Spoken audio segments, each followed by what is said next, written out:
Hello there and welcome to my channel. Today's video is going to be all about the Rogue Invitational.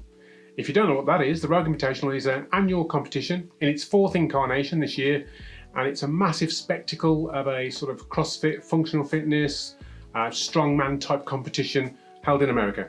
So although it's called the Invitational, this year it's been done slightly different. I think in previous years they've taken all of the entrants as invitation only. This year they've taken the first 15 they've invited the first 15 male and female competitors at the CrossFit Games this year, and also then done an online qualifier. And then the top 5 of those online qualifiers have been brought forward to the competition, making a field of 20 men, 20 women. So leading up to the competition, they've announced all the athletes who are taking part this year, and it's a stacked competition.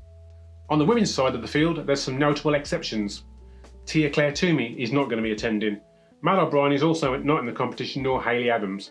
With Hayley and Mal, they've probably not attended because the competition doesn't really play to their strengths. The actual Rogue Invitational is quite renowned for being geared towards a strength event with CrossFit type modality, but most of the competition is pushed towards having a strength aspect, and that's something that both Mal, due to her physical size, and Hayley wouldn't really exceed in. I think the reason Tia isn't attending, I think she announced on one of her YouTube videos, is the fact that she's doing a gym move, I believe, at the moment. She's got the Down Under Championships, which is only in about a month's time, and that's obviously the complete opposite end of the world to the Rogue Invitational. And she also had a back injury a couple of weeks before the games, and that's probably something that's on her mind, and she wants to let that recover fully and rehab that properly before she goes to a competition again. Ellie Turner has taken on the 20th slot on the roster. It'll be quite interesting to hear competing at the Rogue Invitational. She is also going to be at the Down Under Championships, but obviously is injury free as far as I know. But she's also going to be there with Justin Medeiros. And in real life, Justin Medeiros and Ellie Turner are actual partners. So not only will they be there as training partners, they'll be there as real life partners as well, supporting each other. Jacqueline Dahlstrom's going to be there as well. She's obviously got the strength and the perseverance, which we saw at the CrossFit Games when she did the sandbag events. This is the first competition for Olivia Kerstetter as well, not as a competition as such, but as like an adult field. She's done exceptionally well in the teen events at the CrossFit Games, but I think this is the first competition where she's going to be going up against top elite adult athletes. So on the women's side of the field, who took part in the online qualifier, the top 5 of those were number 1 was Manon Anganese, number 2 was Olivia Kerstetter, 3 Andrea Solberg, 4 Annika Greer, and 5 was Bailey Rogers. So they're the 5 that actually qualified to go through from the online qualifier, and the other 15 obviously were taken from the CrossFit Games. So on to the men. As you can see on this image, this was released by Rogue, and the actual image is incorrect because Guy Malheiros isn't taking part anymore. I'm not sure why. I can't find any information online as to why he isn't doing it. I think there's just a mention somewhere that he's based in Brazil and he's not coming out of Brazil for the next few months, so that's why he's not going. And instead, Henrik Haapalainen's been pulled in to take his place instead. This is Chandler Smith's chance to redeem himself for the poor season he's had this year. He should have done a lot better based on previous performances, but he obviously had a few issues on the lead up to the games, didn't qualify in the end, so this is his chance at redemption.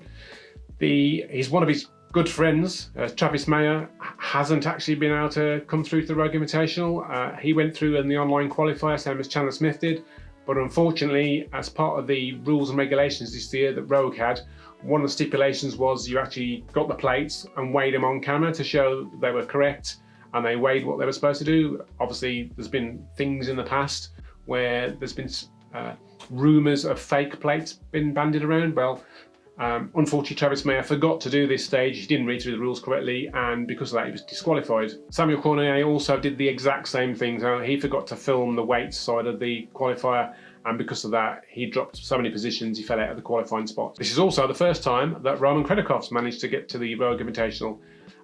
He's in the first year, I think, of his 5-year visa, so he's making the most of that visa and attending as many competitions as possible, and he will be bringing in the money because I believe Roman Krennikov should do really well at this event. Noah Olson's also going to be at the competition. Now, Noah Olson obviously announced, I think about a month back now, on his YouTube channel that he's now stepping back from the games as an individual anyway, and it looks like he might be trying to go teams in the future maybe. This is his last year, so from 2023 onwards, He's looking at teams, but he is at the Rogue Invitational this year, so this might be his last year as the Rogue Invitational for an individual, so might go out with a bang. And finally, Ricky Garrard's going to be here for the Rogue Invitational as well, so he's obviously served his ban now, back in competing with the games this year. He's a big, strong athlete. It's going to be interesting how he does at the Rogue Invitational, and he might even be a contender for podium, so let's see what happens there. Another name worthy of note here is Jack Farlow, who's Emma Lawson's other half. So he's going to be going there with Emma Lawson.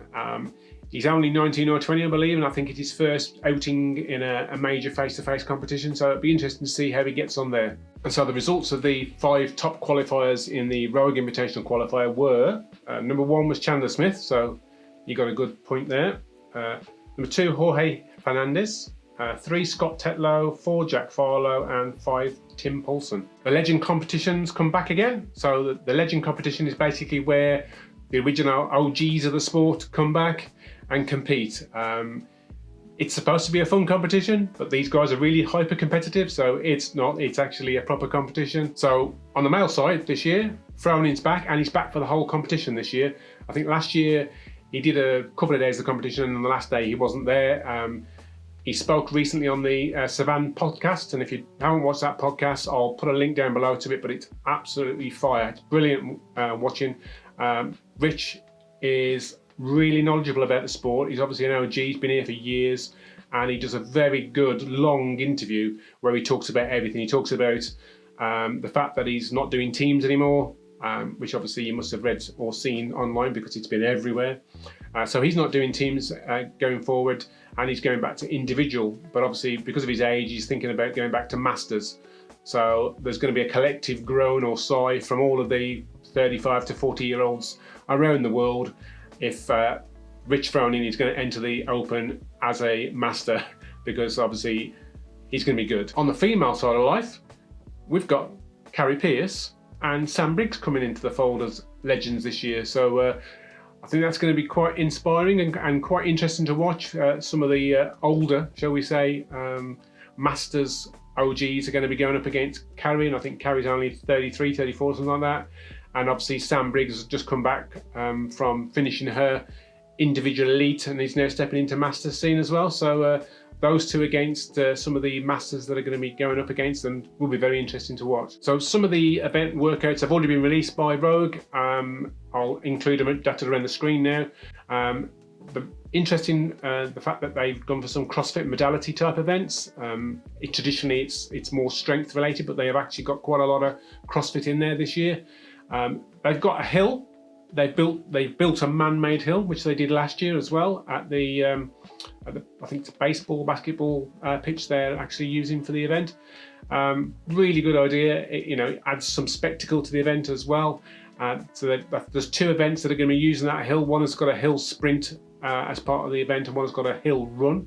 Event 5 has monkey bar traverses, and it also has axle bar lunges. So the axle bar, I've never actually used one, but it's actually supposedly wider in diameter and doesn't have the sort of spinning collars at the end. So it's a completely fixed bar, which is thicker than a standard bar. So that's going to be interesting to see the athletes trying to handle that, doing cleans and lunges and things like that. So yeah, that's in the event 5, I think that's in. So event 7 is going to be interesting to watch because it's using what's called the Texas Oak, and it's a Rogue designed implement. It's basically a huge log affair with handholds in it. There's a video here of Christy O'Connell where she tries to play around with it, but yeah, it's going to be interesting. It's sort of like their version of the sandbag clean event that was at the games. So it's a big spectacle and it's just a 1RM. So it's going to be interesting to see how some of the athletes deal with that. They've obviously known about it for a while now, so they'll have played around with the implement or something like it to test their technique. So there is an event at the Rogue Invitational today. It starts at 0645 Texas time, which I think is about 12:45 UK time. And the athletes have been briefed. There's no spectating for it. There's no coaches are allowed to go to the event, and there's no live stream for it. So I'm assuming Rogue's going to have a video later on today which shows you the results, hopefully, because there's nothing that says there are anywhere at the moment. And basically the athletes have been briefed to turn up this morning with running shoes and food, and that's it. They're going to be transported somewhere for a couple of hours on a on a bus or something like that, or a coach. And then when they get there, they're going to do the event. There's no information about it anywhere. However, GoRuck is a sponsor partner of the Rogue Invitational.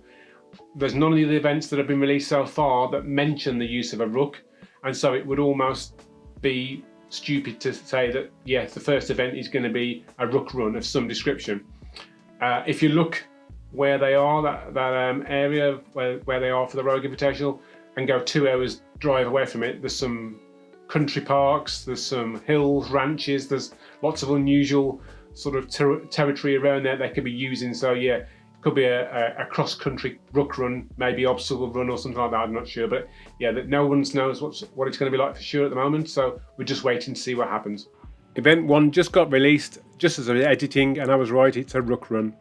There's 2 more events at the moment, Event 6 and Event 10, and they haven't been announced yet, so they are part of the remit of CrossFit as being unknown and unknowable. So as I mentioned earlier, they've got the man-made hill again this year, and that's going to be in Event 5 and Event 9. So Event 5's got hill runs in it, and Event 9 has got hill sprints. So we're going to see that used to some advantage. They had it, I think it was last year, where they're having to carry sandbags or something like that over the shoulders as they were running up and down the hill. So yeah, it's a good way. There's a bit of a technique involved. It's quite a steep hill if you look at it.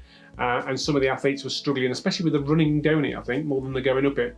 So that'll be good to watch this year as well. So who's going to come on the podium this year? Well, if we look back to last year's results, on the male side, the winner was Justin Medeiros. Patrick Werner came in second and Jeffrey Adrian came third. All 3 of those athletes are back this year as well. So yeah, you wouldn't put your money on either of those 3 not being on the podium. Maybe Roman Krennikov as well is somewhere in the mix, and maybe Ricky Garrard. It's one of those 5, I think. He's going to have a good chance of being podium points. So on the women's competition last year, Tia came first. Of course, Tia always comes first. She's not returning to defend her title this year, as we've already mentioned, so that one spot on the podium is available. Annie came second and Gabrielle Magala came third. Those 2 are coming back this year. We've also got people like Laura Horvath, Daniel Brandon, Olivia Kerstetter maybe in the mix. So yeah, it'd be interesting to see who actually comes on the top spot on the podium this year. As well as the CrossFit part of the competition at the Rogue Invitation, we also have this Strongman event. I don't follow Strongman, so I won't propose to even talk much about what's going on there. I do follow Hafthor Bjornsson on YouTube, and he did say he was coming back to the Rogue Invitational on Sunday because they do the thing called the Rogue Record Breakers, I think it's called, and basically like world record attempts at strength events. And there's one event that Thor holds a record for at the moment already from about 3 years ago. And it's over! No one's beaten it so far, and he's going to try and beat that event, that record, and that is, I think it's 20 feet and 2 inches a platform, and you get a 25 kilogram weight and you throw it over the platform backwards. And he's already got that record, but he's going to be trying to beat that this year. So if you want to watch this event, it's obviously US time, so it's on I think it's being shown around 5 o'clock tomorrow. Like I said, there's no live stream or anything today, so hopefully on the Rogue Fitness YouTube channel later on today, or on the Rogue Fitness website, there'll be some sort of downloadable video we'll be able to watch of today's event. But you can actually go onto the YouTube channel for Rogue Fitness already now and subscribe for notification for the day 1, day 2 and day 3 events, which is tomorrow, the day after and the day after that. So I'm going to be watching the Rogue Invitational all weekend, and what I'll do is I'll do a wrap-up end of weekend video maybe on Sunday or Monday, and then put it on my channel so you can watch it then. So if you're not already a subscriber, please subscribe now. Go down below and hit the subscribe button, and you'll get a notification when I release that video. And if you did like this video, please hit the like button and let me know. So if you've got any feedback or information I've already mentioned on the Rogue Invitational, please leave a comment down below. I read all my comments and I can't wait to see anything from you. See you in the next video.